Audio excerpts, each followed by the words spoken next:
আজি 24 নম্বৰ বৰপেটা বিধানসভা অনুসূচিত জাতিৰ বাবে সংৰক্ষিত বিধানসভা সমষ্টিৰ মই বিজেপি দলৰ টিকেট প্ৰত্যাশী হয়।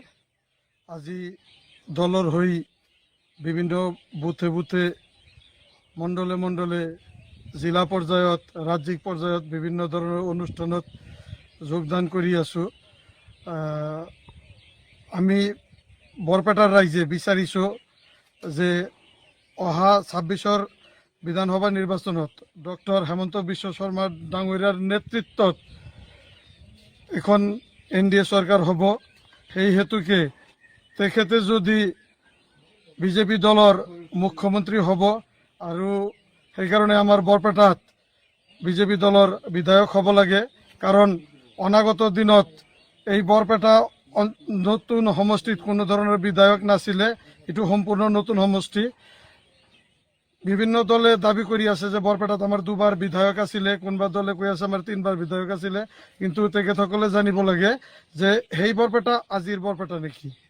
প্ৰশ্ন ইয়াতে, বৰ্তমানৰ বৰপেটা হৈছে পুৰণা চেঙা সমষ্টিৰ 6খন গ্ৰাম পঞ্চায়ত আৰু খন্দকাৰপাৰা এখন গাঁও, সৰুক্ষেত্ৰী সমষ্টিৰ 7খন গ্ৰাম পঞ্চায়ত আৰু সৰ্থেবাৰী টাউন, আৰু পুৰণা বৰপেটা সমষ্টিৰ বৰপেটা নগৰ আৰু 3খন গ্ৰাম পঞ্চায়ত মিলি মুঠ 15খন গাঁও পঞ্চায়ত আৰু 2খন টাউন মিলি আজিৰ বৰপেটা।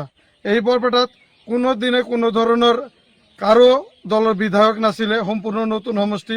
সেই হেতুকে আমি বৰপেটাৰ ৰাইজে বা মই নিজে দাবী কৰিছোঁ, যদি অসমৰ মুখ্যমন্ত্ৰী বিজেপি দলৰ পৰা হ'ব, বৰপেটাৰ বিধায়কজনো বিজেপি দলৰ পৰা হ'ব লাগে। কাৰণ এই বৰপেটাৰ সত্ৰ নগৰী সত্ৰসমূহ ৰক্ষা কৰিবলৈ বিভিন্ন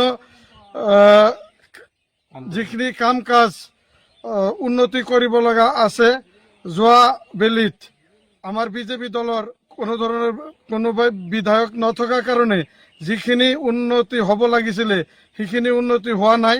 আজি সৰুক্ষেত্ৰী সমষ্টিৰ পুৰণা যিখিনি সৰুক্ষেত্ৰী সমষ্টি আজিৰ বৰপেটা সমষ্টিত সোমাইছে, সেই অঞ্চলত বাটে ঘাটে মই গাঁৱে গাঁৱে যাই চাইছোঁ, তেখেতসকলৰ ৰাস্তা ঘাট ইমান অনুন্নত যে 4চকীয়া এটা লৈ গ'লে কোনোবা জেগাত আমি খোজকাঢ়ি যাব লগা হয়।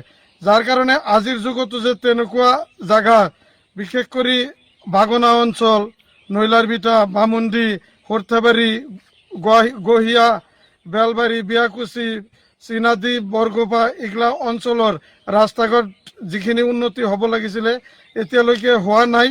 আৰু আমাৰ পুৰণা যি চেঙা সমষ্টি বা বৰপেটা সমষ্টিৰ গাঁও ভূঞে বুথে বুথে যাই চাইছোঁ, যিখিনি ৰাস্তা ঘাট আদি উন্নতি হ'ব লাগিছিলে, আমাৰ বিজেপি দলৰ বিধায়ক নাই কাৰণে এই এই ৰাস্তা ঘাট বিলাক বা শিক্ষা অনুষ্ঠান ইত্যাদি কৰি যিখিনি উন্নতি হ'ব লাগিছিলে সেইখিনি হোৱা নাই।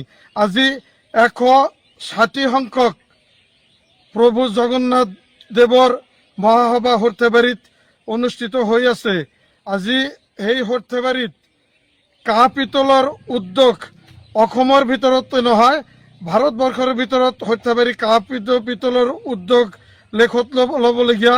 আজি সেই উদ্যোগ গিলান যিখিনি তেখেতসকলে সুবিধা পাব লাগিছিলে এতিয়া সম্পূৰ্ণ সুবিধা পোৱা নাই। যদি অনাগত দিনত আমাৰ বিজেপি দলৰ বিধায়ক হয়, নিশ্চয় যিকোনো অনুষ্ঠান বহৰী হওক, চেঙা হওক, নগাঁও, ভেল্লা, সৰ্থেবাৰী, বৰপেটাৰ দাঁতিকাষৰীয়া অঞ্চল, পাউটবাউসী, কেতকুচি, পাকা বেতবাৰী ইত্যাদি কৰি বহুত গাঁও অঞ্চলত বহুত এতিয়া উন্নতি কৰাৰ বাকী আছে। আৰু বিশেষকৈ যদি মই বিধায়ক হ'ব পাৰোঁ বা বিজেপি দলৰ কোনো এজন বিধায়ক হয়, নিশ্চয় আমাৰ উন্নতি দ্বিগুণ হ'ব। আৰু আমাৰ পুৰণা যিটো দাবী যোগীঘোপাৰ পৰা আৰম্ভ কৰি বৰপেটাৰ মাজেদি যিটো গুৱাহাটী যোৱা আমাৰ ৰেলপথ সংযোগৰ যিটো পুৰণা দাবী, এই মই যদি বিধায়ক হ'ব পাৰোঁ, এই দাবীও নিশ্চয় মই সবল কণ্ঠে দাবী কৰিম। আৰু যিটো দ্বৈত লাইন বৰপেটাৰ পৰা আমিনগাঁৱলৈকে যিটো দ্বৈত লাইন বৰ্তমানৰ কাম আৰম্ভ হৈছে, মই যদি বিধায়ক হ'ব পাৰোঁ, এই দ্বৈত লাইন যাতে 4 লাইন হয় তাৰো চেষ্টা কৰিম।